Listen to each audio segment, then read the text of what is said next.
Hello my YouTube friends, Eric here from Game Day Travels. Today I'm at Fenway Park in Boston to see the Yankees play the Boston Red Sox. Now this has always been a dream of mine, to go to a Yankee-Red Sox game. This is the best rivalry of the four major North American sports. A rivalry that's been going on forever. And in my lifetime, I've never seen better baseball than those Yankee-Red Sox playoff games starting in the early 2000s. The games that felt like they lasted forever, always went into extra innings, and always high leverage at the end. So today the rivalry continues, and I'm excited to be here. Now one thing to note about Fenway is that this is basically taking in a game the way people did 100 years ago. This and Wrigley Field are the only two parks that have really been preserved since the beginning. So I'm thankful at least those two teams didn't switch to a modern park. Right now, I feel like I stepped back 100 years in time. I'm out on the street in front of Fenway Park. There's people hawking souvenirs. There's food carts out on the street. And it just feels old school. Even the decor and the architecture of the buildings has been preserved. So it really feels like you're stepping back into the 1920s. I can't wait to get inside and see what it's like inside. So let's go on a tour, and I'll see you on the other side of the gate.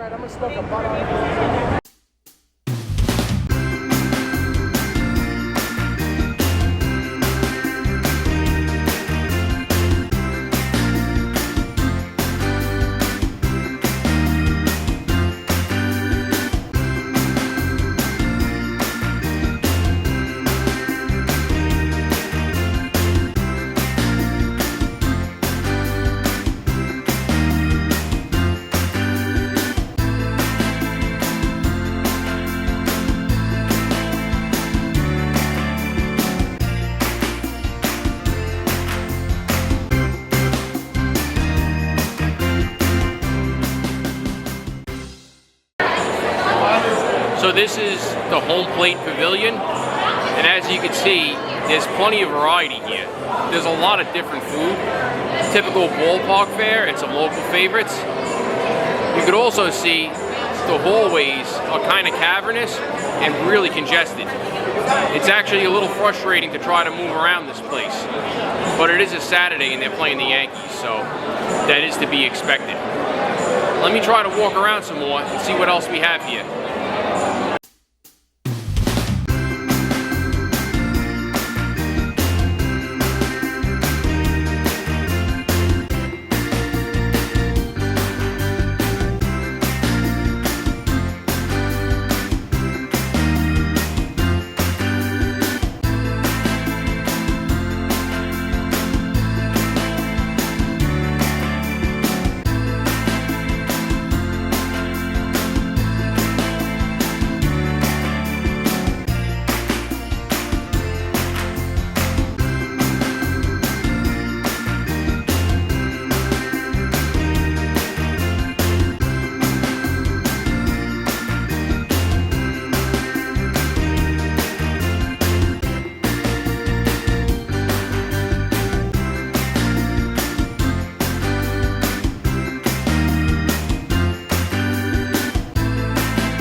So these seats in Pavilion Box 7 are probably the best seats in the house as far as I'm concerned. they're one of the only seats that there's no obstruction in any direction. And you're a little bit elevated, so you can see the field really good. Most of the seats in the stadium are obstructed in one way or another, either looking right, looking left, overhead.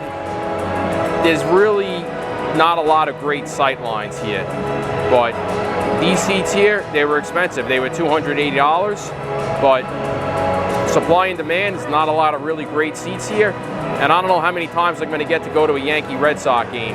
So I said, what the hell? So I spent the money, and I think it was well spent, because not a lot of really good seats here. Again, 100-year-old design, totally different than the modern parks. So it's not that easy to move around Fenway Park. I was finally able to get a little bit of breathing room and go get something to eat. So I'm gonna try the Fenway Frank, which is a famous staple here at Fenway Park. I'll let you know what I think in a second.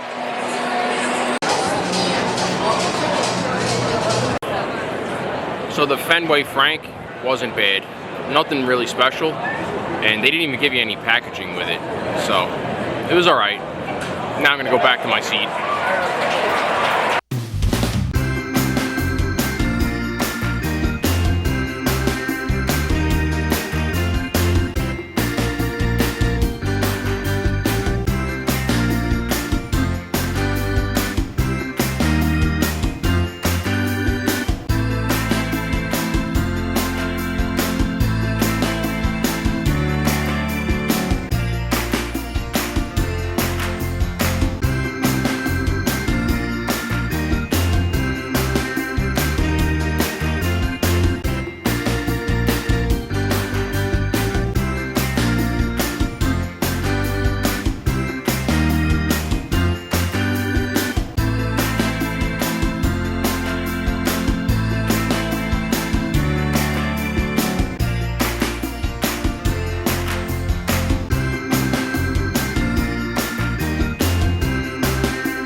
So this is the Sam deck, named after the Boston icon, Sam Adams.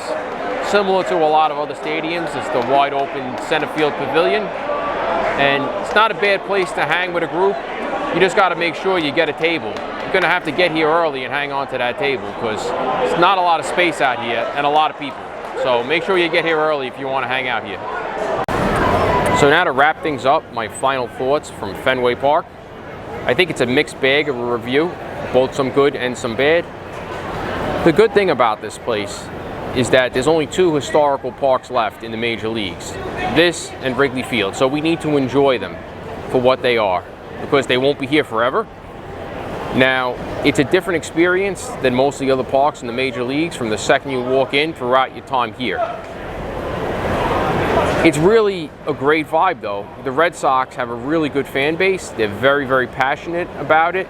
It's a huge tourist attraction here in Boston, so you got a good mix of Boston locals, tourists, and the Yankee fans that came in to cheer on the Yankees. So really good, positive vibe here in Boston for this Yankee-Boston game. Now, as far as some of the negatives go, very difficult to move around in the park. The corridors are small, the seats are small, not a lot of room for concessions, so it's very crowded everywhere you go. And it makes it a little difficult and inconvenient to enjoy the game. But you have to put it in a historical perspective, that this is the way that people took in games 100 years ago. The park's in the middle of a residential neighborhood, and it doesn't have a lot of wide open space like some of the newer parks. So you just got to keep that in mind as you're here in Fenway. It's not a modern park by any measure, so you really can't compare it to anything except Wrigley Field, which I haven't been to yet, but I plan to.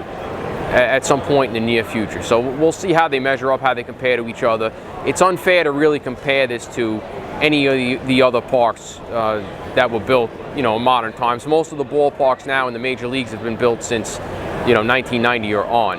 So obviously much more modern.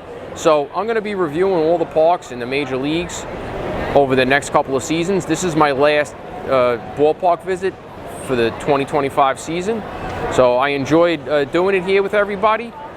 So drop in the comments where you'd like me to go maybe next season. I'd like to go to your favorite team's park. Hopefully I'll be there soon. Don't forget to like this video and subscribe if you like this kind of content. And hopefully I'll see you at your favorite team's ballpark in the near future, because I'm going to be going to all of them if I haven't already. So until next time, thank you for watching, and I'll see you at the ballpark.